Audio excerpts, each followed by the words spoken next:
তো এই ভক্তি না থাকলে সত্যি কোনো কিছু পাওয়া বা কোনো কিছুর প্রতি নিজেকে কি বলবো একদম ডেডিকেট করে দেওয়া, হ্যাঁ একদম সমর্পণ করে দেওয়া, তো সেই জায়গাটা আমার মনে হয় যে পাওয়া যায় না। আলটিমেটলি মোক্ষ লাভ থেকে শুরু করে এভরিথিং প্রতিটা জায়গায় আমি এক্সাম্পল দিয়ে মানে বুঝিয়েছি। আজকের ডেটে যেটা যে পিতৃপক্ষের অবসান বা একটা ভক্তির ব্যাপার, এই ভক্তির থেকে যদি আমি একটা কথা বলি যে সবথেকে বড় ভক্ত যদি শ্রীকৃষ্ণের কেউ থেকে থাকতেন একটা সময় তো অবশ্যই নিজেকে পুরো সমর্পণ করে দিয়েছিলেন অর্জুন।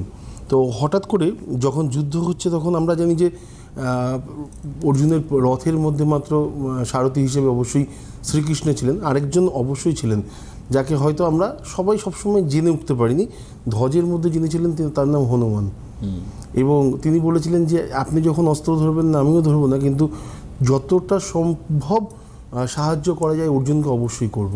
তো ওই ধ্বজের মধ্যে যখন বিরাজমান ছিলেন হনুমান, তখন যুদ্ধ যখন হচ্ছে, যেদিন থেকে কর্ণের সাথে অর্জুনের যুদ্ধ চললেন, বড় মাপের যোদ্ধা অবশ্যই কর্ণও ছিলেন। তো উপাস থেকে যখন কর্ণ একটা তীর ছুটছে তখন 2 থেকে 3 ইঞ্চি অর্জুনের রথ পেছনে সরে যাচ্ছে, আর অর্জুন যখন একটা তীর ছুটছে তখন সেটাতে অবশ্যই কর্ণের রথটা প্রায় 20 থেকে 25 ইঞ্চি পেছনে সরে যাচ্ছে। তো এটা দেখার পরে প্রচণ্ডভাবে হাসছিলেন শ্রীকৃষ্ণ। তো তখন আমাদের অর্জুন জিজ্ঞাসা করলেন যে আপনি তো এরকম ব্যঙ্গ করছেন, তার মানে নিশ্চয়ই তো কোনো একটা ব্যাপার আছে। বলে ব্যঙ্গ আমি তোমার সাথে করছি না, আমি শুধু ওর জোরের কথা ভাবছি। এই রথটার মধ্যে আমি আছি, এই রথটার মধ্যে হনুমানজি আছে, যদি আমরা দুজন না থাকতাম তোমার এই রথটার অবস্থা কোথায় চলে যেত। তো মেন ব্যাপার হচ্ছে এই যে বিশ্বাস, এই যে ভক্তি, যে না এরা আছে তার জন্য আমি অবশ্যই আমার রথটা 2 থেকে 3 ইঞ্চি পেছনে সরছে।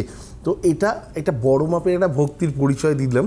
তো সেই জায়গা থেকে আমার মনে হয় যে যারা যারা বিশ্বাসী, যারা যারা আগামী দিন নিজেকে কোথাও না কোথাও ভগবানের কাছে সমর্পণ করতে চলেছেন বা করবেন বলে ঠিক করছেন, তাদেরকে অবশ্যই তো স্বাগত। ভগবান নিজের রাস্তায় আপনাকে অবশ্যই দেখাবেন, তার ইচ্ছে মতো তো কখনো কোনো ইচ্ছে ছাড়া তো কখনো কিছু হয়নি। তো এই যে পিতৃপক্ষের অবসান, আমি গতকালকেই বলছিলাম যে বাড়ির সব থেকে ছোটো মানুষটাও যদি তার পূর্বপুরুষকে জল দেয় না, সেখানে কোনো অন্যায় নেই, কারণ আমার পূর্বপুরুষদের আমি জল দিচ্ছি। এবং দেখা গেল যে কারোর পিতৃদোষ আছে জন্মছকে, তো তাকে অনেক কিছু করার এই মুহূর্তে প্রয়োজন নেই। এটা একটা ভালো টাইম। এই টাইমটাতে আপনার যিনি ইষ্ট দেবতা আছেন, অবশ্যই টাইমটা হয়তো কমে গেছে, যদি আজ থেকে আপনি পারেন মহালয়ার দিন অবধি 11 দিন মিনিমাম পেয়ে যাচ্ছেন আশা করছি।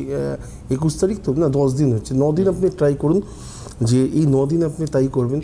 আপনার যদি বাড়িতে পিতামাতা দুজনেই এই মুহূর্তে না থাকেন তাহলে তাদের ছবি অবশ্যই রাখুন, এবং তার সাথে ইষ্ট দেবতা যাকে মনে করবেন, মহাদেব হোক, রাম হোক, কৃষ্ণ হোক, যার ছবি হোক, তাদের সামনে রেখে 21 দিন শুধু প্রার্থনা করুন যে এরা আপনার সমর্পণে চলে গেছে, এরা সঙ্গে রাখার চেষ্টা করুন। এবং